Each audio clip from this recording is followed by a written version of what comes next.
নমস্কার, আপনারা দেখছেন এখন দাসপুর বার্তা। ডেঙ্গু সচেতনতা প্রচারে স্বাস্থ্যকর্মীগণ ঘাটাল ব্লকে। অনিয়মিত বৃষ্টি চলছে, তাই আমাদের পরিত্যক্ত ডাবের খোলা, মালা, চায়ের কিংবা দইয়ের কাপ, এমনকি পানীয় জলের বোতলে ছিপিতেও বৃষ্টির জল জমে থাকলে তাতে ডেঙ্গু লার্ভা জন্মাতে পারে। তাই মাননীয় ঘাটাল মহকুমা শাসক সুমন বিশ্বাসের তত্ত্বাবধানে ডেঙ্গু জ্বর থেকে সতর্কতা প্রচারে স্বাস্থ্যকর্মীগণ কি বলছেন তা জানতে পুরো ভিডিওতে চোখ কান মন খোলা রাখুন। এখন দাসপুর বার্তায় সার্বিক স্বার্থেই like and follow with subscribe এখন দাসপুর বার্তা। এই দাসপুর বার্তায় যুক্ত হন, আলোর পথে এগিয়ে চলুন। ডোবা রয়েছে। তো এই যে এই জায়গাগুলো, এগুলো কিন্তু সবই মশার আসলে বাসস্থান। মানে মশা এইসব জায়গাতেই ডিম পাড়ে, এখান থেকেই লার্ভা হয় এবং এখান থেকে এডিস মশা এলাকায় ছড়ায়।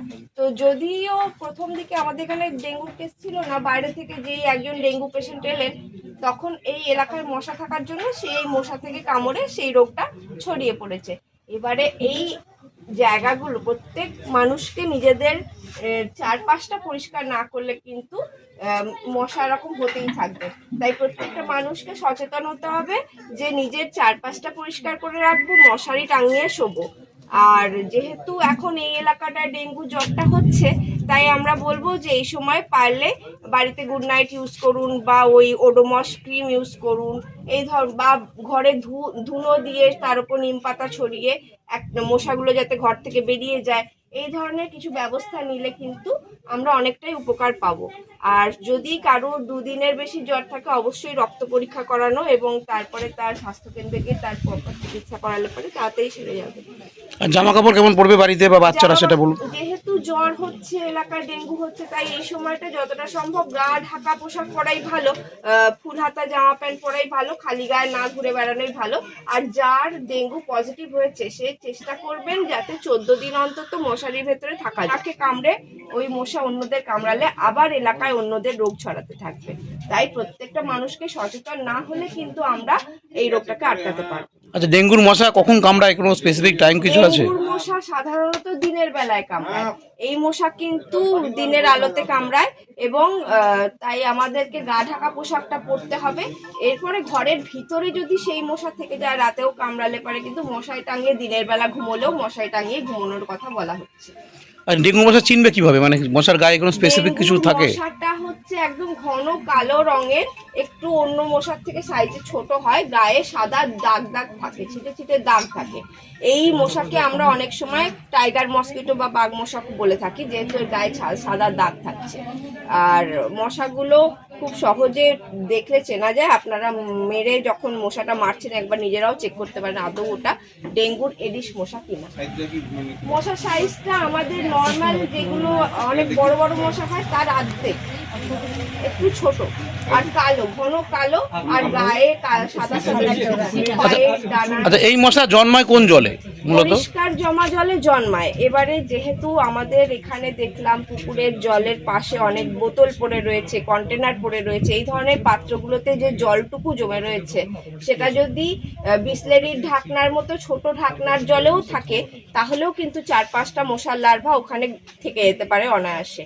মানে মশা জমা জল দেখলেই, পরিষ্কার জমা জলে এরা ডিম পেড়ে দিয়ে চলে যায়, আর সেখান থেকে ডিম ফুটে লার্ভা হয় এবং লার্ভা থেকে মোটামুটি 7-10 দিনের মধ্যে অ্যাডাল্ট মশা হয়ে এলাকায় ছড়িয়ে পড়ে। বাড়ির মধ্যে ফ্রিজের জল এইসব তো? ফ্রিজের পিছনের দিকে, যদি অনেকেরই ফ্রিজ আছে বাড়িতে, পিছনের দিকে যে বক্স গুলো আছে সেই বক্সে এক্সট্রা জলটা জমতে থাকে, ওটা যদি রেগুলার পরিষ্কার না করা হয়, তার ভিতরে মশা কিন্তু অনেক সময় ডিম পেড়ে দিয়ে যায়। সেই জায়গাগুলো পরিষ্কার করতে হবে।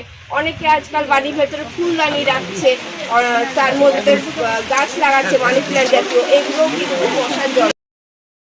বলবেন যে বিআরপি দিদিরা, আশা দিদিরা কেউ আমাদের বাড়িতে আসে না, কাজ করে না, সেই জন্য আমাদের ডেঙ্গু হয়েছে, তা নয়। আপনারা নিজেরাই অজান্তে আপনাদের বাড়িতে কিন্তু ডেঙ্গুর মশা এইভাবেই অবিরত পুষে চলেছেন। আমরা প্রতিনিয়ত এসেও আপনাদেরকে অত বারবার বলা সত্ত্বেও আপনারা এটা করছেন না। আপনারা আপনাদের চাহিদা শুধু ব্লিচিং দিন, আমাদের শুকনো জায়গায় স্প্রে করে দিন, তা নয়। আপনাদের কাছে বারবার অনুরোধ, আপনারা এইটুকু করুন, আপনাদের বাড়ির চারপাশটা নিজেরাই পরিষ্কার করুন। কে কখন আপনাদের বাড়ির চারপাশে এসে ব্লিচিং দিয়ে যাবে সে অপেক্ষা থাকবেন না। তাহলে আপনাদেরই কিন্তু ক্ষতি হয়ে যেতে পারে। যদি বাড়িতে বাচ্চা থাকে তার জন্য বিশেষ ব্যবস্থা নেবেন, তাদেরকে ফুল হাতা জামা পরিয়ে রাখবেন। যদি গরমে কষ্ট হয় মনে করেন না, বাড়িতে থাকা নারকেল তেল খালি জায়গায় মাখিয়ে দেবেন। বিকেল সন্ধ্যের আগে 5টার আগে সম্ভবত জানালাগুলো বন্ধ করে দেবেন। যদি সম্ভব হয় বাড়ির জানালায় নেট লাগিয়ে নিন, তাহলে অন্তত বাড়ির বাচ্চারা সুস্থ থাকবে, বয়স্করা সুস্থ থাকবে। আপনার বাড়ির চারপাশ প্রতিনিয়ত পরিষ্কার রাখার চেষ্টা করবেন। আপনি আপনার বাড়ির চারপাশটা নিজে পরিষ্কার রাখলে অপরেও তার বাড়ির চারপাশটা পরিষ্কার রাখার চেষ্টা করবে। এইভাবে প্রত্যেকটা পাড়া সুন্দর হয়ে উঠবে। যদি কেউ পরিষ্কার করতে রাজি নয়, আপনার পাশে কারো হয়তো জঞ্জাল রয়েছে, আপনি নিজেই মনে করিয়ে দেবেন এই জঞ্জাল থেকে কি হবে, মশার লার্ভা হবে। আপনারা ভাবছেন ছোট আমার বাড়ির সামনে পানা পুকুর রয়েছে, তাতে মশার লার্ভা হয়ে আমাকে কামড়াচ্ছে। তা নয়, আপনার বাড়ির চারপাশে অজান্তে আপনার ছেলে কুরকুরে খেয়েছে, চিপস খেয়েছে, দই খেয়েছে, আইসক্রিম খেয়েছে, তার ছোটোখাটো জায়গাগুলোই পড়ে রয়েছে, তাতেই ছোট্টভাবে জল জমে মশার লার্ভা হয়েছে। এগুলো অবশ্যই লক্ষ্য করবেন। মনে রাখবেন, আপনারা নিজেরাই নিজেদেরকে সুস্থ রাখার উপায় বের করতে পারবেন যদি আপনারা একটু সচেতন হন। আমাদের থেকেও আপনারা বেশি সচেতন মনে করি, তাই জন্যে রোজ আমরা এসেও আপনাদেরকে সচেতন করতে পারিনি। আপনারা মশারিটা অবশ্যই টাঙিয়ে শোবেন।